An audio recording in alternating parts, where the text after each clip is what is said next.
Estamos ya en la conclusión de esta clase de Cristología y estaremos viendo dos temas referentes a lo que es la doctrina de la ascensión para dar por terminado el ministerio terrenal de Cristo.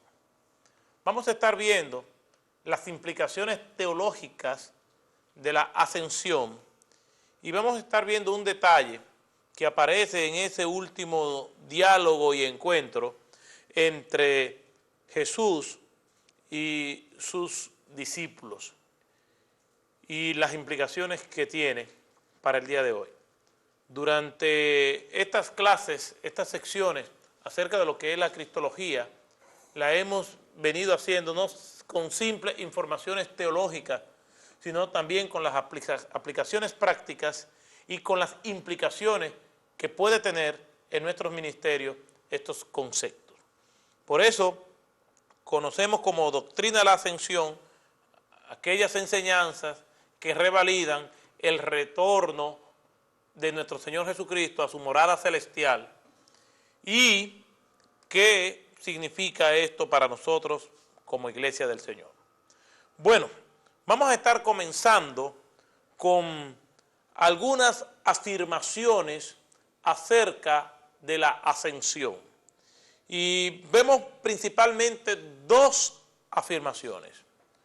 Primero, vamos a estar viendo las afirmaciones en el Antiguo Testamento. Y hay dos referencias que predicen la ascensión del Mesías. Una se encuentra en el Salmo 68, 18 y que es citado en Efesios 4, 8. Primero voy a leer la cita del Salmo 68, 18, que dice de la siguiente manera: subiste a lo alto, cautivaste la cautividad, tomaste dones para los hombres y también para los rebeldes, para que habite entre ellos Jehová Dios. Eso dice el Salmo 68, 18. ¿Dónde está revalidado esto? En Efesios 4, 18, donde dice: por lo cual dice, subiendo a lo alto, llevó cautiva la cautividad y dio dones a los hombres, refiriéndose a la persona de Jesucristo, el apóstol Pablo diciéndoselo a los hermanos de Éfeso. Y la otra cita del Antiguo Testamento y que es citada en el Nuevo es el Salmo 110, verso 1, y que es citado en Hechos 2:34. Y dice la palabra del Señor de la siguiente manera, en el Salmo 101, verso 1. Jehová dijo a mi Señor: siéntate a mi diestra hasta que ponga a tus enemigos por estrado de tus pies. Dice Hechos capítulo 2, versículo 34, de la siguiente manera, revalidando lo que dice, y esto es parte del discurso de Pedro, de ese primer sermón memorable. Porque David no subió a los cielos, pero él mismo dice: dijo el Señor a mi Señor, siéntate a mi diestra. Estas referencias del Antiguo Testamento y confirmadas en el Nuevo, pues endosan la doctrina de la ascensión. Pero no solamente lo vemos ahí, también es confirmada en los dichos de nuestro Señor Jesucristo. Y los cito a continuación. Nuestro Señor habló de ir a su Padre, y voy a estar dando las referencias simplemente para ir avanzando y que podamos concluir justo a tiempo en este último curso. Nuestro Señor Jesucristo habló de ir a su Padre. Juan 7, 33, Juan 14, 12 y Juan 14, 28, además de Juan 16, 5, versículo 10 y versículo 8 de ese mismo capítulo. Y específicamente de la ascensión lo dice en el capítulo 6, versículo 62, y ese sí lo vamos a leer para que podamos confirmarlo de una manera más precisa y más directa. Vayamos a Juan capítulo 6, en el versículo 62 dice: pues si viereis al Hijo del Hombre subir a donde estaba primero y dice la palabra de Dios en el mismo libro de Juan, en el capítulo 20, en el verso 17, Jesús le dijo, no me toques, porque aún no he subido a mi Padre, mas ve a mis hermanos y dile, subo a mi Padre y a vuestro Padre, a mi Dios y a vuestro Dios. Estos capítulos confirman de la ascensión, de lo que Cristo dijo de sí mismo, pero también lo vemos de manera general en los escritos ya de manera más amplia de todo el Nuevo Testamento. El debatido final de Marcos registra la ascensión de Cristo a los cielos. Y vayamos y busquémoslo. Y decimos el debatido final del libro de Marcos porque en los mejores manuscritos antiguos no aparecen estos últimos versículos, específicamente de los versículos 16 al 18 o 17 al 18. Es muy debatido si está en los manuscritos más antiguos. De hecho, no está en los manuscritos más antiguos los versículos 17 y 18 del capítulo 16. Pero en el versículo 19 de este capítulo 16 de Marcos dice, y el Señor, después que les habló, fue recibido arriba en el cielo y se sentó a la diestra del Padre. Ahí se confirma pues la ascensión del Señor. Lucas habla de esto 2 veces, de la ascensión del Señor. En Lucas 9, versículo 51, y también lo habla en Lucas capítulo 24, versículo 51. Pero la descripción principal está obviamente en el texto por excelencia que usamos en Hechos capítulo 1, versículos 6 al 11.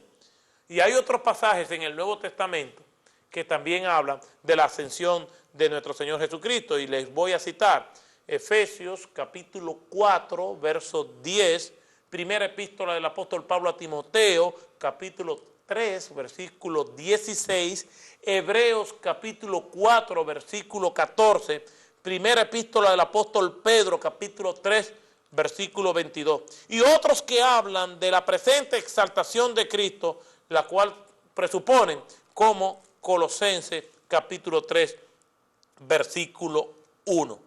Entonces vamos a ver lo que muchos llaman la descripción, específicamente Rairi habla de la descripción de la ascensión. Y me parece muy interesante el bosquejo que él propone. Primero, el lugar de la ascensión.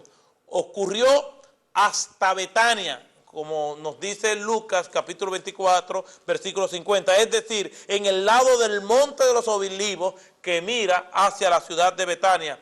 En Hechos capítulo 1, versículo 12, nos dice lo siguiente. Entonces volvieron a Jerusalén desde el monte que se llama de los Olivos, el cual está cerca de Jerusalén, camino de un día de reposo. Entonces el lugar está claramente establecido. El procedimiento es lo segundo en esta descripción de la ascensión. El procedimiento. Cristo realmente viajó hacia arriba como sostenido por una nube, versículo 9. Y habiendo dicho estas cosas, viéndolos ellos, fue alzado y les recibió una nube que le ocultó de sus ojos. Quiere decir, entonces, que la ascensión no fue una desaparición repentina, sino que Cristo fue subiendo, subiendo, hasta llegar a las nubes, y las nubes le cubrieron, lo arroparon por completo, y allí desapareció. Para mí eso debe ser bien dramático. Y una mezcla de tristeza y de gozo invadieron los sentimientos de los discípulos. Las despedidas siempre son tristes. Y en algo tan cotidiano, porque siempre se mezclan las emociones, siempre que estamos compartiendo momentos agradables, cuando llega el punto de la despedida, siempre nos embarga cierta tristeza. Y en lo personal, que lo he acompañado durante estas secciones, me acostumbro fácil. Y me he acostumbrado a estas secciones. No quiere decir, pues, que necesite más, sino que me van a hacer falta. Y lo serio de la despedida no es decir adiós, sino los recuerdos. Tener que trabajar con la mente ante la despedida de alguien que amamos. Allí estaban los discípulos con esa mezcla de nostalgia, todavía no se recuperaban del gozo y del impacto de la resurrección. Pero ya llegaba el momento en que Jesucristo tenía que irse. Y allí estaban ellos, sabiendo que Cristo, Tomás tuvo que meter su mano en el costado para certificar que era Cristo. Pedro tuvo que llorar y decirle, te quiero, te quiero, y después finalmente le dijo, te amo. Es un momento especial. El clímax del ministerio de ellos con Jesús está a punto de cambiar por la desaparición física de Cristo. Lo único que habrá de sostenerlo es lo que nos sostiene a nosotros, la palabra del Señor. A partir de ese momento iban a ser guiados por la promesa, como nosotros también somos guiados. A partir de ese momento, su fe iba a tener otra dimensión. No creer en el Cristo que palpaba, tocaba y tangible, sino el Cristo que iba a venir por medio de su Espíritu Santo. Otra versión de la fe.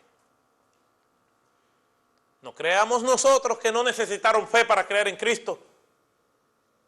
Porque obviamente muchos no creían en Cristo. Natanael, que después pasó a ser un discípulo del Señor, dijo, ¿y de Nazaret puede salir algo bueno? La fe no tiene que ver con que estaban viendo a Cristo de manera tangible o verlo a través de los ojos de la fe, a través de la espiritualidad.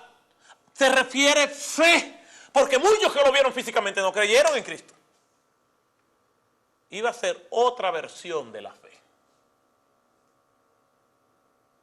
Pero fe de igual manera. Y llegó el momento de la despedida y ellos se quedaron mirando al cielo, aun cuando Cristo había desaparecido. Seguimos leyendo en este pasaje de Hechos, capítulo 1. Y estando ellos, dice el versículo 10, con los ojos puestos en el cielo, entre tanto que él se iba, he aquí se reunieron junto a ellos 2 varones con vestiduras blancas, los cuales también le dijeron, varones Galileos, ya se fue. ¿Qué hacéis mirando hacia el cielo? Ya no podrán ver, por más esfuerzo que se hagan, las nubes lo han cubierto. Ya él se fue, no está aquí físicamente. ¿Qué hacéis mirando al cielo? Ya hay una misión que cumplir. Hay una obediencia que acatar, hay una orden a la cual subordinarse, hay una promesa por esperar, una nueva época se inaugura. Ya, vayan y hagan lo que él les dijo, no se vayan de Jerusalén, esperen allí la promesa, pero no hacen nada ya con mirar al cielo. Pero una cosa sepan, ese mismo que habéis sido tomado de vosotros al cielo, así vendrá como lo habéis visto ir al cielo. Así como se fue, va a volver. Así como las nubes le ocultaron, llegará el momento en que las nubes como compuertas se abrirán de par en par para dar paso al que viene como rey a juzgar a los vivos y a los muertos.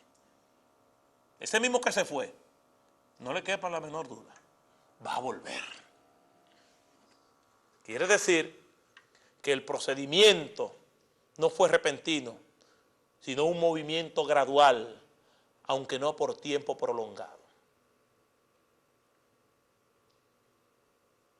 Jesús se fue, ya no está con ellos. Pero ellos reposaron en la promesa.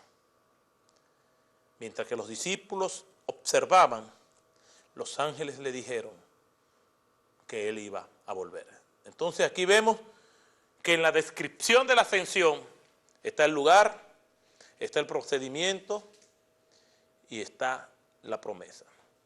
Algunos problemas que surgen y que debemos tocar también referente a la doctrina de la ascensión, algunos aparentes problemas, es decir, algunas paradojas. En primer lugar, la ascensión fue contrario a las leyes de la naturaleza.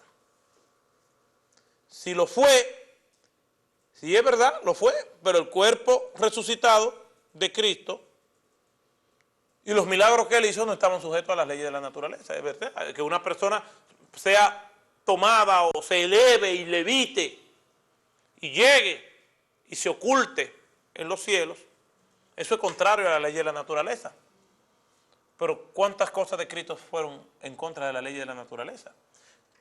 La Biblia está llena de milagros que son en contra de la ley de la naturaleza, por eso se llaman milagros, porque no se pueden explicar con las leyes de la naturaleza que gobiernan nuestro mundo. Entonces es contrario a la ley de la naturaleza. Quiere decir que la ascensión de Cristo es un acto milagroso. ¿Ascendió él al cielo antes de su ascensión pública? Esta es otra pregunta que podemos hacernos. Es decir, él fue al cielo, bajó y después ascendió otra vez. Algunos piensan, y vamos a buscarlo porque es importante que nosotros tengamos una posición clara con relación a esto. Juan capítulo 20, versículo 17, dice: Jesús le dijo, no me toques porque aún no has subido al Padre, mas ve a mis hermanos y dile, subo a mi Padre y a vuestro Padre, a mi Dios y a vuestro Dios. Muchos asumen que en ese momento Jesús subió al Padre y después bajó y después ascendió públicamente. Indica que hubo una o más ascensiones antes de lo que se detalla en este pasaje que estamos leyendo de Hechos capítulo 1. Sin embargo, hay algo que debemos entender, es que el verbo que aparece aquí en este versículo 17, el verbo yo subo, es probablemente un presente futurista que se refiere a la ascensión pública de algo que iba a suceder, no que él iba a suceder en ese momento de manera inmediata. O sea, que esta teoría de la doble ascensión no tiene mucha resistencia bíblica para creerla. El verbo está en un modo futurista que indica yo subo al Padre. Por ejemplo, yo puedo decir, bueno, yo como vegetales. Cuando termine esta sección, yo lo que como es vegetales. ¿Qué yo estoy indicando? ¿Que me lo estoy comiendo ahora? No, me estoy indicando que va a ser algo que voy a hacer. O sea, un modo futurista. ¿Por qué? Porque en ninguna parte de las Escrituras se confirma que Jesús fue al Padre, volvió y bajó y después ascendió públicamente. Ahora, ¿cuál es la importancia de la ascensión? ¿Qué nosotros podemos decir acerca de ello? Lo primero es que marcó el fin del ministerio público de Cristo, aquí en la tierra, de su ministerio terrenal. Y la Biblia dice que ese Cristo que subió y que ascendió al cielo, en algún momento volverá por su pueblo. ¿No lo dice la Biblia? Lo dice la Biblia. Ya eso cae dentro de la doctrina escatológica de la segunda venida de Cristo. Entonces, esa ascensión nos indica que su periodo de ministerio público aquí en la tierra terminó. Sin embargo, tenemos que tener mucho cuidado con las supuestas revelaciones que muchas personas han tenido, donde Cristo ha venido y ha desarrollado un ministerio aquí en la tierra, y donde ellos conversan y hablan con Cristo y Cristo se le aparece y caminan. Ministerios fantásticos, entre comillas, pero esto contradice. Porque entonces, ¿cuántas veces Cristo va a venir a la tierra? O Cristo va a hacer algunas excepciones con gente muy especiales donde Él se le va a aparecer y va a desarrollar y lo va a acompañar en momentos. Esto no tiene ningún tipo de resistencia bíblica. Cristo vendrá otra vez cuando venga por su pueblo, pero no por una persona en particular, cuando venga por su pueblo. Pero escuchamos testimonios de personas que escriben libros, se hacen películas, de que Cristo se le apareció y caminó y estuvo con ellos un tiempo y después volvió. Y después volvió otra vez al cielo. Y entonces después volverá. Esto no lo dice la Biblia en ninguna parte. Incluso cuando se le aparece a Pablo camino a Damasco, se le aparece desde el cielo, mediante una luz intensa que deja ciego a Pablo. Entonces, no vemos esto en ninguna parte del Nuevo Testamento. Sin embargo, hoy, en los últimos tiempos, nos encontramos con ese tipo de testimonios fantásticos que nosotros debemos rechazarlos por heréticos que son. Entonces, la ascensión da finalización al ministerio público de Cristo. Pero hay algo también que es importante y me impacta. Que termina ese periodo de humillación para nuestro Señor Jesucristo. Ya terminó la humillación. ¿Por qué? Porque venir y dejar su trono de gloria y majestad y meterse en un cuerpo humano es un acto de humillación para nuestro Señor. Pero lo hizo por amor a nosotros. Terminó ese periodo de humillación de Cristo. Ya, terminó. No sé si esa es la misma experiencia que nosotros vivimos. A veces nos vamos a viajes misioneros que son muy extremos.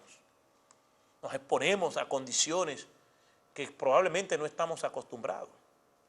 O nos enfrentamos a situaciones de mucha intensidad emocional ayudando.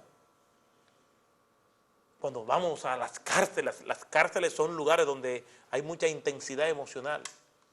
Nos vamos a ministerios y a viajes misioneros donde nos sometemos a un trato duro del cuerpo por las circunstancias de misiones extremas. Pero cuando ya termina el viaje y nos vemos en casa de nuevo, qué alivio. Cuando se toman sesiones de clases intensivas, de mucho trabajo, de escribir mucho, de estudiar mucho, y cuando ya terminamos, decimos, estoy de casa en nuevo. Qué bueno es llegar a casa.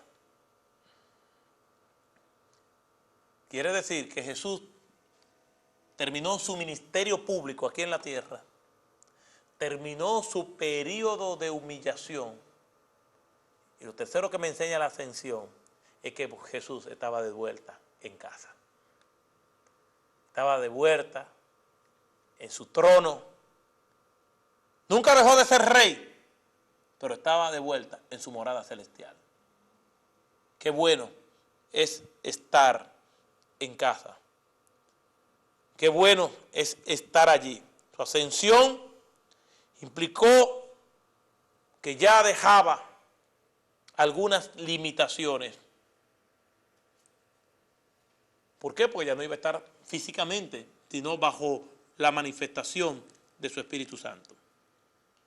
Aún los 40 días que transcurrieron entre su resurrección y su ascensión implicaron alguna limitación también. Por ejemplo, con respecto a manifestar su gloria. Note que sus apariciones posteriores a su resurrección y anteriores a su ascensión no asustaron a los discípulos. Se limitó en su gloria y en su majestad para no asustarle. Porque estamos viendo un Cristo glorificado. Y ningún ser humano resiste esa gloria de Dios. Entonces Cristo tuvo que limitarse en la manifestación total de su gloria. Poca gente tuvieron el privilegio de tocar a Cristo. ¿Quién lo tocó? Tomás. Aquel que no creía, Cristo tuvo que limitarse en su gloria para poder. ¿Qué dijo Jesús? Cuando la mujer que tenía el flujo de sangre lo tocó, ¿poder ha salido de mí? ¿Alguien me ha tocado? Y es poder, y la palabra que se traduce muchas veces en el Nuevo Testamento como poder es la palabra dinami, de donde viene el término dinamita. Poder, explosión, algo que tiene energía. Cristo tuvo que limitar esa manifestación de su gloria para que pudiera ser manejable el trato con sus discípulos. Jesús, obviamente, tenía un cuerpo resucitado y glorificado.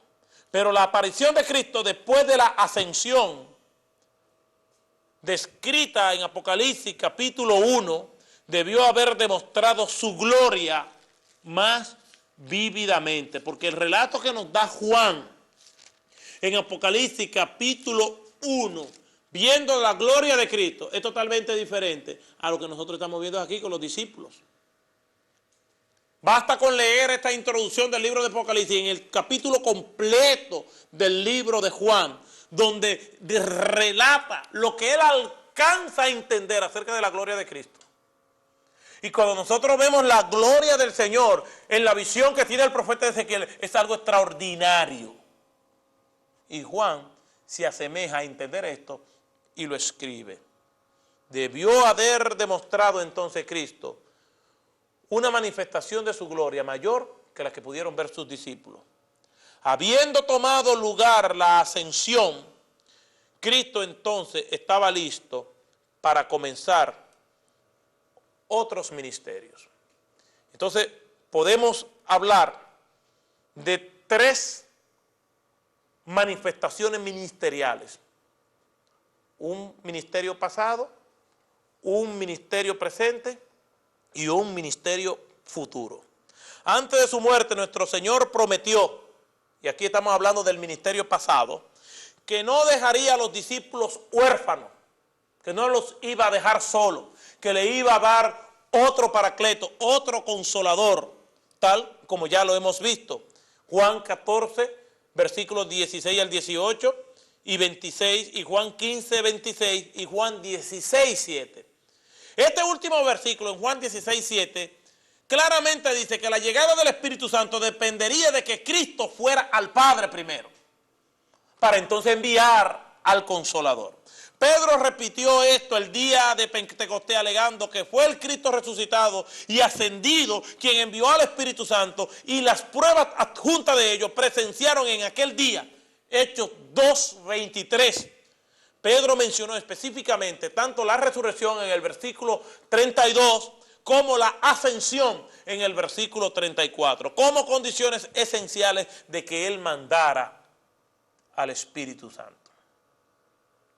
Ministerio pasado, pero la ascensión también connota un ministerio presente, a Cristo como cabeza de su cuerpo. Nuestro Señor, por su resurrección y ascensión, fue situado en el puesto de honor a la diestra del Padre para ser la cabeza de la iglesia. Su cuerpo, como lo dice Efesios capítulo 1, versículo 20 al 23. Esto abarca varios ministerios específicos que él desempeña con relación a su cuerpo. Él formó el cuerpo, él formó el cuerpo mandando al Espíritu en el día de Pentecostés para bautizar. O sea, él fundó y forma la iglesia. Es Jesucristo, el fundador de la iglesia, como se evidencia en todo el Nuevo Testamento. Él cuida de su cuerpo en varias maneras. Los santifica, los sostiene, los guía, los inspira, los anima y nos redarguye inclusive. Ministerio presente de Cristo nos da dones, nos da las capacidades por las cuales nosotros vamos a relacionarnos con Él y vamos a servirle a Él. Nuestro Señor, entonces, ascendido, también da el poder al cuerpo, tal y como lo dice Juan capítulo 15, versículo del 1 al 10. Esta ilustración, esta muy conocida analogía del cuerpo de Cristo, nosotros los creyentes, como un árbol de la vid, de uvas, ilustra eso. Por eso el Señor dice: yo soy la vid, vosotros los pámpanos, el que permanece en mí, yo en él, este lleva muchos frutos, pero separado de mí nada podéis hacer. Él le da ese poder, pero con una dependencia absoluta y total de Él. Entonces, nosotros vemos que la ascensión de Cristo, como su cabeza, como cabeza de su cuerpo, nos cuida en varias maneras, también nos da dones y también nos da el poder. Pero la ascensión también presenta a Cristo como sacerdote de su pueblo. Recuerden que Jesucristo es profeta, sacerdote y rey.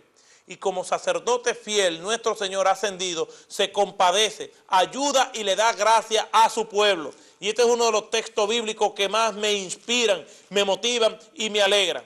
Estoy refiriéndome a Hechos capítulo 2, versículo 18, que dice: pues en cuanto él mismo padeció, siendo tentado, es poderoso para socorrer a los que son tentados.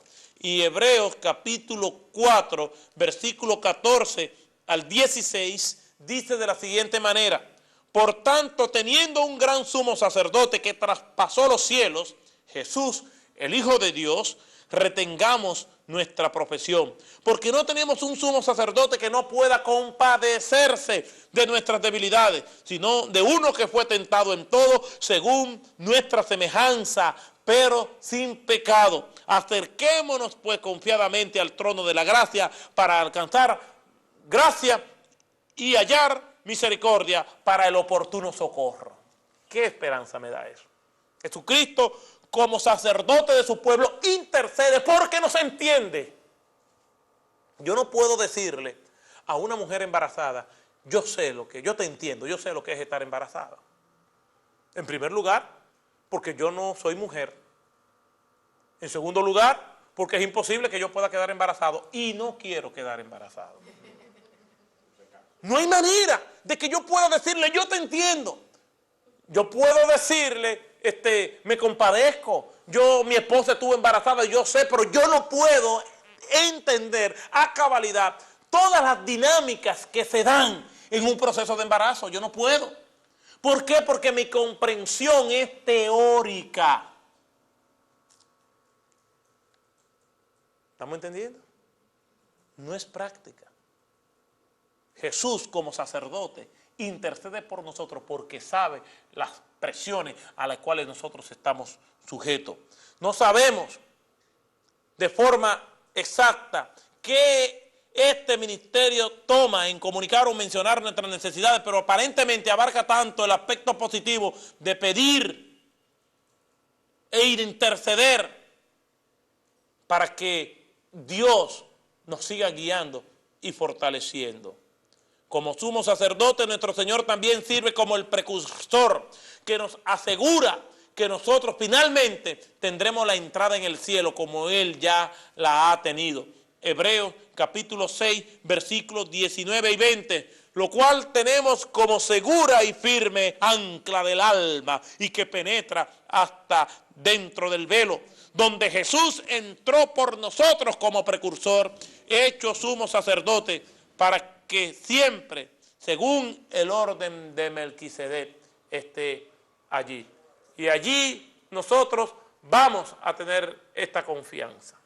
Como sumo sacerdote, nuestro Señor también sirve como el precursor, que nos asegura que nosotros mismos finalmente tendremos la entrada en el cielo como Él ya lo ha tenido. Hebreos capítulo 6, versículo 19 al 20, dice de la siguiente manera: la cual tenemos como segura y firme ancla del alma y que penetra hasta dentro del velo, donde Jesús entró por nosotros como precursor, hecho sumo sacerdote para siempre, según el orden de Melquisedec. Nuestro Señor nos asegura que algún día estaremos exactamente en el lugar donde Él está. También, como el que prepara lugar para nosotros, Jesús también incurre en este ministerio presente. Un poco antes de su muerte, el Señor informó a los discípulos que pronto iría a preparar lugar para ellos. Dice la palabra de Dios en Juan capítulo 14, versículos 1 al 3, que iría a la casa del Padre. Ahí se refiere al cielo, donde iría a preparar moradas para nosotros. La palabra se halla solamente en los versículos 2 y el versículo 23 e indica residencias permanentes. Residencia permanente. Parte de su obra actual es preparar esta residencia permanente para nosotros, donde vamos a morar con Él por siempre y para siempre. Por eso el apóstol Pablo decía que mi ciudadanía está en el cielo. de que nosotros estamos en este mundo solamente de paso, que somos extranjeros y advenedizos, que somos peregrinos y extranjeros. Por eso dice el Señor, no conforméis a este siglo, no nos conformemos a esta vida. Tenemos que tener la mirada puesta en Cristo, allá en la morada celestial. Todo esto tiene que ver con el ministerio presente de nuestro Señor. Pero también hay un ministerio futuro. Aunque una discusión detallada de lo que ocurrirá en el futuro, como ya hemos dicho, pertenece a la escatología, podemos citar algunas cosas importantes en el orden general. El ministerio futuro de nuestro Señor implica que Él resucitará a los muertos. Implica que Él recompensará a toda persona. Implica que Él gobernará este mundo. Y estas tres cosas son vitales que nosotros podamos entenderlas. En el futuro, todos oirán la voz de Cristo, absolutamente todos, que los levantará de entre los muertos. Algunos resucitarán para vida eterna y otros para condenación, como dice la Escritura. Aunque sabemos por otras Escrituras que ambos grupos no resucitarán, a la vez la causa de la resurrección de todos será la voz del Señor que llamará a los creyentes. Él recompensará también a toda persona. Aunque la persona promedio piensa en Dios el Padre como el juez de todo, el Señor dijo que todo juicio se le había dado a Él. Vamos a leerlo en Juan capítulo 5, versículo 22 y versículo 27. Y dice la palabra del Señor de la siguiente manera. Porque el Padre, en Juan capítulo 5, versículo 22, porque el Padre a nadie juzga, sino que todo el juicio dio al Hijo. Y el versículo 27 dice, y también le dio autoridad de hacer juicio por cuanto es el Hijo del Hombre. El Señor es el que juzgará. Como en la resurrección, el juicio para todos no se efectuará al mismo tiempo, pero Cristo es el que juzgará a todos. Los creyentes serán juzgados por Él en el tribunal de Cristo. Primera a los Corintios, capítulo 3, versículo 11 hasta el 15. Y en segunda a los Corintios, capítulo 5, versículo 10. Y vamos a buscarlo. Segunda a los Corintios, capítulo 5, versículo 10, dice de la siguiente manera, porque es necesario que todos nosotros comparezcamos ante el tribunal de Cristo para que cada uno reciba según lo que haya hecho mientras estaba en el cuerpo, sea bueno o sea malo. Todos nosotros vamos a comparecer. El resultado de este juicio será el cielo para todos, aunque con una cantidad variada de recompensa. Todos recibirán alguna alabanza de Dios.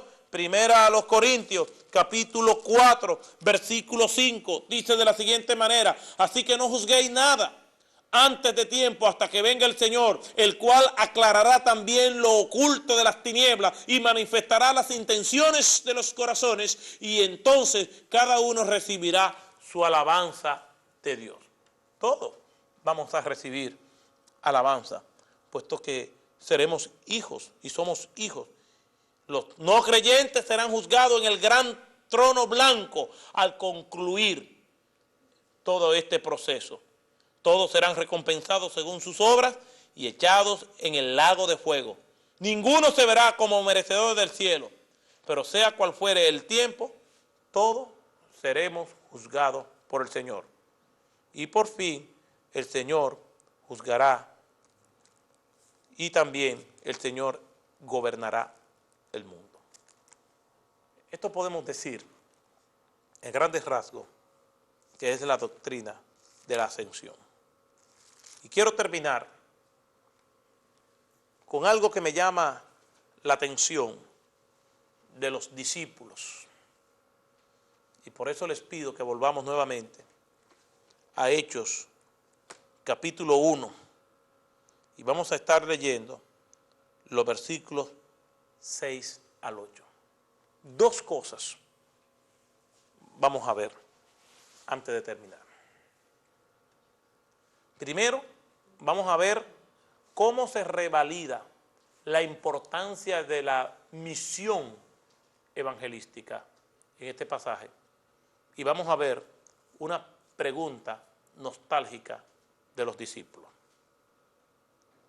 Y leemos en Hechos 1, versículo 6, hasta el versículo 8. Entonces los que se habían reunido le preguntaron, diciendo, Señor, ¿restaurarás el reino a Israel en este tiempo? Él les dijo, no toca a vosotros saber los tiempos o las sazones que el Padre puso en una sola potestad, pero recibiréis poder cuando haya venido sobre vosotros el Espíritu Santo, y me seréis testigos en Jerusalén, en toda Judea, en Samaria y hasta lo último de la tierra. ¿Qué nosotros encontramos en estos dos versículos? En estos versículos que hemos leído. Yo encuentro dos reflexiones finales con las cuales las quiero dejar. La primera es la tarea misionera y evangelística de la iglesia. No puede haber iglesia sin acción misionera y evangelística. ¿Por qué lo decimos?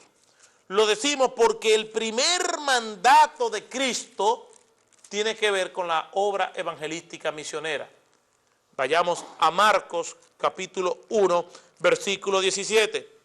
Y les dijo Jesús, venid en pos de mí y os haré que seáis pecadores de hombres. Os haré que seáis pescadores de hombres. Ya el oficio pesquero no será dirigido a los peces del mar, sino a pescar armas, a predicar mi evangelio, a llevar el evangelio a toda lengua, a toda cultura, a toda nación. Es el primer mandato de Cristo. Se enfrenta a sus primeros discípulos y les dice, yo quiero que ustedes vengan a mí, acaten mis condiciones, se sometan a mí, pero lo que quiero que hagan primordialmente es que lleven el mensaje mío a todas las naciones. Fue el primer mandato de Cristo a sus discípulos. Pasaron 3 activos años de ministerio y Jesús está por regresar al cielo, a su morada, y le dice a sus discípulos, recuerden lo que le dije la primera vez que le mandé. Recuerdan mi primer mandato de que es necesario que vayan por todas partes y prediquen el evangelio. Eso es lo que significa pecadores de hombres.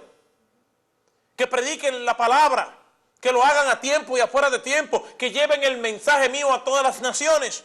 ¿Recuerdan ese primer mandato? Se los recuerdo ahora otra vez.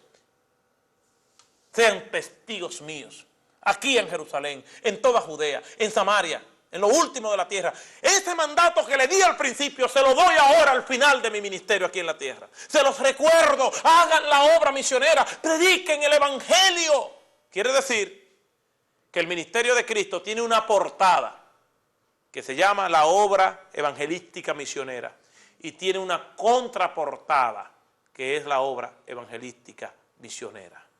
El evangelio de Cristo tiene un principio, la obra evangelística misionera, y tiene un final, la obra evangelística y misionera, en lo que concierne a nuestra responsabilidad.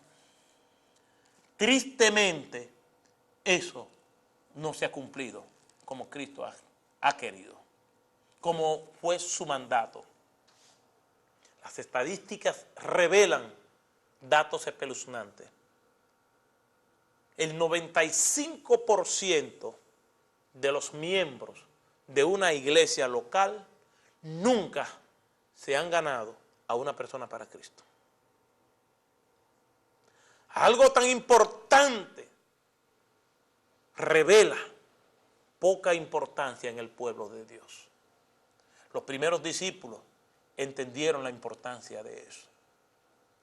Hasta tal punto que las puertas del imperio romano se estremecieron porque solamente necesitaron 300 años para llegar con el evangelio hasta lo último de la tierra. Ellos sí entendieron. Lo segundo que nos presenta este pasaje es que a pesar de ver a Cristo resucitado, a pesar de reconocer el propósito mesiánico de Cristo, todavía tenían nostalgia política por Jerusalén. Y le dicen: Señor, ¿restaurarás el reino a Israel en este tiempo? ¿Le devolverá la gloria y esplendor que teníamos en los días de David y de Salomón? ¿Sacará a los opresores romanos de aquí? Pero había algo. Jesús se iba. Parece que la petición de la madre de los hijos de Zebedeo todavía estaba vigente. Cuando vengas en tu reino, Señor, permite que uno se siente a la derecha y otro a la izquierda. Si Jesús se iba para los cielos y Jesús iba a restaurar el reino a Jerusalén, a Israel, si Jesús le iba a devolver la gloria y el esplendor político que tenían antes, pero Él se iba, entonces ¿quiénes iban a gobernar? Ellos.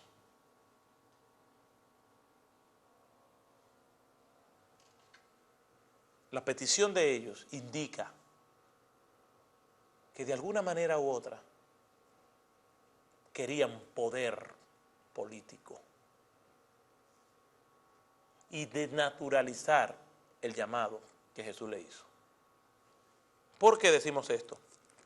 Por la respuesta de Cristo. Comienza con un término muy importante que implica objeción. ¿Restaurarás el reino a Israel en este tiempo? A ustedes no les toca eso, saber cuándo eso será. Pero recibiréis poder cuando haya venido el Espíritu Santo sobre vosotros. Ustedes quieren poder, yo les voy a dar poder. Pero el poder que les doy es para que prediquen el Evangelio, para que hagan discípulos en las naciones, para que sufran por mi causa, para que reciban fortaleza, para que lleven aliento y esperanza a aquellos que no lo tienen, con el mensaje transformador que yo les doy a ustedes. Ustedes quieren poder, pero el poder que les doy es para predicar el Evangelio. Con estas últimas dos acotaciones terminamos estas clases de Cristología, esperando que no solamente hayamos podido almacenar y recibir informaciones que nos aporten en el orden intelectual con el conocimiento que tenemos, sino también que podamos sacar los principios prácticos de todas estas informaciones y aplicarlo a nuestra vida para ser como el Cristo que hemos estudiado. El Señor les bendiga y muchas gracias.